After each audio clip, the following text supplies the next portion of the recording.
La Fabrique Audio présente La petite histoire. www.lafabriqueaudio.com. Alors aujourd'hui, je vais vous raconter la petite histoire d'un serial killer. Un quoi? Un serial killer. Ouais, enfin un tueur en série qui a inspiré un grand nombre de romans, séries et films. Aujourd'hui, on se demande qui était Jack l'Éventreur. Ah oui. Quelle histoire, ça aussi. Nous sommes à Londres, fin des années 1880, début des années 1890. Je vous emmène précisément dans le district londonien de Whitechapel. C'est là que le tueur en série Jack the Ripper a sévi. Alors à cette époque, la Grande-Bretagne vit un important flux migratoire et certains quartiers sont de plus en plus peuplés, voire surpeuplés.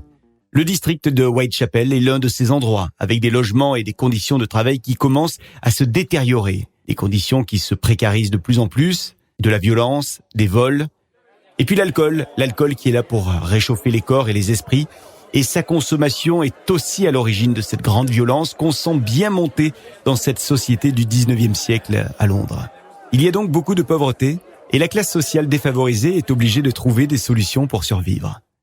De nombreuses femmes ont donc recours à la prostitution pour assurer cette survie. En octobre 1888, la police évalue qu'il y aurait à Whitechapel plus de 1200 femmes qui se prostituent. Et c'est donc dans ce contexte très dur, entre un antisémitisme exacerbé, des violences en tout genre et du racisme, que vont se dérouler un nombre élevé d'agressions contre des femmes, des meurtres qu'on va imputer à un certain Jack l'Éventreur, Jack the Ripper. 11 meurtres au total vont être commis entre le 3 avril 1888 et le 13 février 1891. Des meurtres qui vont bien sûr faire l'objet d'une enquête de la police qui regroupe l'ensemble de ces crimes dans un seul et même dossier. Un dossier qu'ils vont appeler Whitechapel Murders. Mais en réalité, et à y regarder de plus près, seuls 5 assassinats seraient imputables selon la police à la même personne. Cette personne qu'on surnomme donc l'Éventreur. Les 5 victimes sont Mary Ann Nichols, Annie Chapman, Elizabeth Stride, Catherine Eda West, Mary Jane Kelly. Et alors pourquoi les enquêteurs vont penser que ces meurtres ont été faits par un même auteur ? Eh bien parce qu'ils présentent de grandes similitudes. Ils sont qualifiés de meurtres canoniques. C'est-à-dire en gros qu'ils répondent à des règles précises. Ils répondent à un process identique. Pour ces 5 meurtres, le tueur aurait donc agressé les prostituées qui vivaient dans les bas-fonds de Londres. À quasiment toutes ces femmes, il aurait fait des mutilations à l'abdomen ainsi qu'aux parties génitales. Le tueur aurait même extirpé les organes internes d'au moins 3 de ses victimes. Et ça, c'est un indice. On sait désormais que le meurtrier a quelques notions d'anatomie ou de chirurgie. Un médecin, peut-être ? Un boucher ? Pourquoi pas ? Alors commençons avec Mary Ann Nichols. Son corps est découvert le vendredi 31 août 1888 vers 3h40 du matin.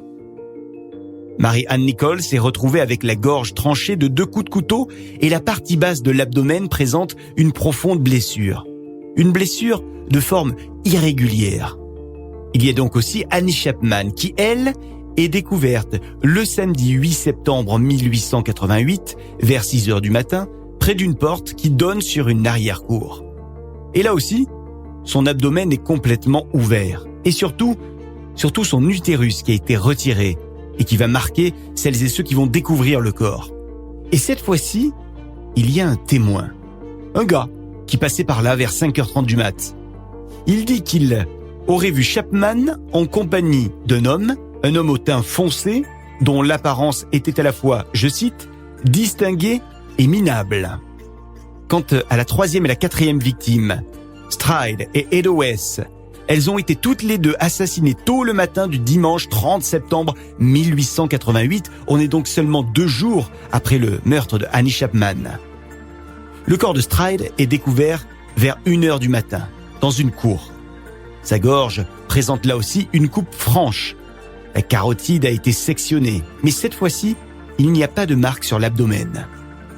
Le corps d'Eda West est quant à lui découvert 3/4 d'heure après la découverte du corps de Stride.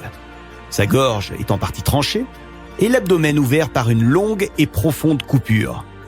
Le rein gauche et une grande partie de l'utérus manquent à l'appel. Et puis, là aussi, il y a un témoin. C'est un habitant du quartier passé dans le square quelques instants avant le meurtre. Et lui, il dit avoir vu un homme chevelu, pauvrement habillé. La 5e victime, Mary Jane Kelly, est elle découverte le vendredi 9 novembre 1888 à 10h45 du matin. Mais cette fois-ci, c'est un corps découvert à domicile. Mary Jane Kelly a été tuée sur son lit.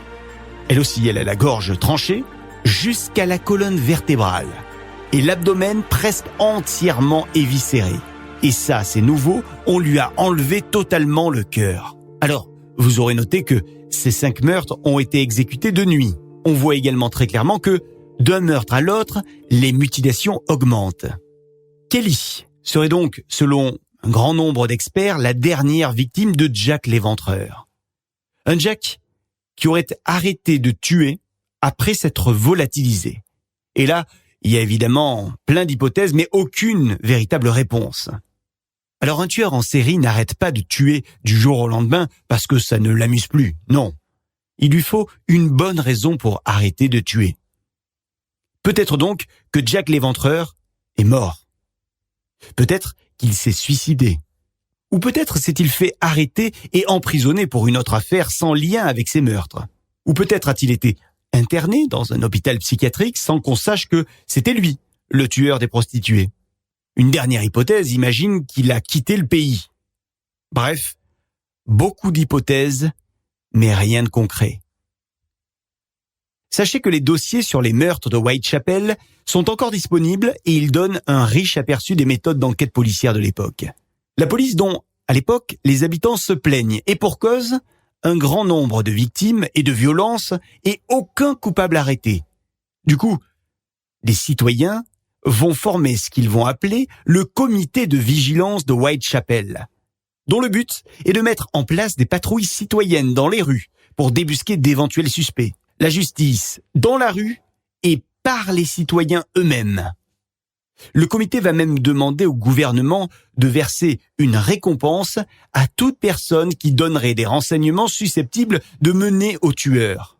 Et le comité va donc décider d'embaucher des détectives privés pour qu'ils mènent l'enquête à leur manière. Et notamment en allant interroger des personnes qui ont des connaissances anatomiques. Parmi elles, des bouchers, des chirurgiens, des médecins. Écoutez bien ce chiffre.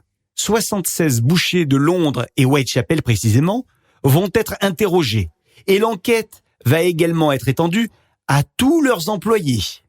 Et sachez que c'est lors de cette affaire de Jack l'Éventreur, Jack the Ripper, que le concept de profiler a été inventé.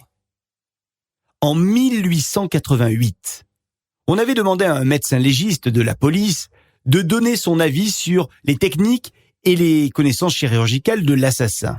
Cet avis sur la personnalité de l'assassin de Whitechapel est le plus ancien document connu de profilage criminel. C'était un certain Dr Bond qui l'avait fait, ce premier profilage. Ce Dr Bond, qui n'avait rien à voir avec l'agent 007, en était arrivé à la conclusion suivante que l'assassin ne maîtrisait pas tant que ça les connaissances anatomiques, et même les connaissances techniques d'un boucher. Selon son opinion à ce Dr Bond, le meurtrier aurait été un homme solitaire, sujet à, je cite, des crises périodiques de manie meurtrière et érotique. Les mutilations laissant penser qu'il souffrait d'hypersexualité. Alors il faut noter que les meurtres sont quasiment tous survenus autour d'un week-end ou un jour férié anglais. Ce qui laisse donc penser à certains que Jack l'Éventreur occupait à l'époque un emploi stable. Alors à ce moment-là des meurtres de Whitechapel, vous l'imaginez, les médias, notamment les rédactions des journaux, avaient reçu des centaines de lettres en lien avec l'affaire. Et parmi ces lettres, il y en a une qui est restée dans les mémoires. C'est la lettre intitulée « Dear Boss ». Une lettre qui date du 25 septembre 1888. Une lettre dans laquelle une personne dit être l'auteur des crimes. Et cette personne annonce qu'elle va bientôt, je cite, « couper des oreilles ». C'est ce qui va arriver d'ailleurs à l'une des victimes, qui aura une partie de son oreille coupée quelques jours plus tard. Coïncidence ? Peut-être. En tout cas, c'est dans cette lettre que le surnom Jack the Ripper est né, puisqu'il signait ainsi. Et c'est ensuite que tous les médias de l'époque avaient repris ce surnom Jack the Ripper, Jack l'Éventreur. Quelques jours plus tard, il y a une carte postale qui va à nouveau être reçue par les journalistes. L'écriture manuscrite semble être identique à celle de la lettre intitulée Dear Boss, reçue quelques jours avant. Et cette carte postale annonce qu'il y aura prochainement 2 victimes tuées en même temps. Et c'est ce qui va se passer quelques jours plus tard avec les meurtres d'Elizabeth Stride et de Catherine Eddowes. Mais finalement, tout ça n'est pas clair. Et la police déclare que elle a identifié le journaliste qui aurait été l'auteur de ces 2 écrits. C'était donc en interne que ça se jouait. Un certain Tom Bullen. Tom Bullen qui aurait fait ça pour faire un petit peu mousser l'affaire. 40 ans plus tard, en 1931, on est donc loin de ces meurtres, un journaliste du nom de Fred Best confesse lui aussi qu'il avait en fait lui-même rédigé ces écrits pour maintenir les affaires à flot. Au final, on ne saura jamais qui a écrit ces lettres. En tout cas, même si Jack l'Éventreur n'est pas le premier tueur en série dans l'histoire, c'est le premier à avoir reçu une si grosse couverture médiatique à la fois nationale, mais aussi internationale. Et ce personnage de Jack l'Éventreur, eh bien, il nous a laissé des traces, puisqu'il est apparu dans des centaines d'œuvres de fiction. Le tueur étant mentionné dans des romans, des nouvelles, des bandes dessinées, des jeux, des chansons, des pièces de théâtre, des opéras, des séries télévisées et des films, évidemment. Si vous avez d'ailleurs prévu d'aller à Londres, un de ces 4, sachez qu'il y a le musée de Jack the Ripper qui existe. Il est situé dans une maison victorienne historique au cœur de Whitechapel, et c'est donc un musée qui va vous raconter toute l'histoire des meurtres de Jack the Ripper. J'y suis allé, et cette balade dans le Whitechapel de Jack the Ripper m'avait passionné. Je suis sûr que si vous ne le connaissez pas encore, ce musée consacré à Jack the Ripper, il va vous intéresser. Voilà pour cette petite histoire que j'ai eu l'occasion d'écrire, qui a été mixée par Sébastien Girard. Merci de l'avoir écouté. Si cet épisode vous a plu, likez, partagez, commentez sur les réseaux sociaux et n'hésitez pas à aller nous donner une petite note sur iTunes, Apple Podcast. Vous pouvez aussi vous abonner à La Petite Histoire pour être au courant de chaque sortie d'épisode. Et puis n'oubliez pas que désormais, on se retrouve tous les 15 jours. Le premier du mois, c'est la petite histoire de nos personnages de fiction. Et le 15 de chaque mois, ça se passe avec la petite histoire du paranormal. Ah oui, avant de se quitter, je vous rappelle que la Fabrique Audio crée des contenus audio pour les entreprises, les collectivités, les marques. Nous sommes aussi sur des salons si vous souhaitez que nous organisions vos podcasts audio et vidéo. Bref, vous avez envie d'en savoir plus pour imaginer ensemble un podcast à votre image?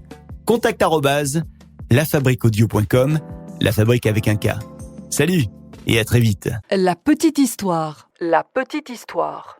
www.lafabriqueaudio.com. Vous souhaitez devenir sponsor de ce podcast? Contact@lafabriqueaudio.com.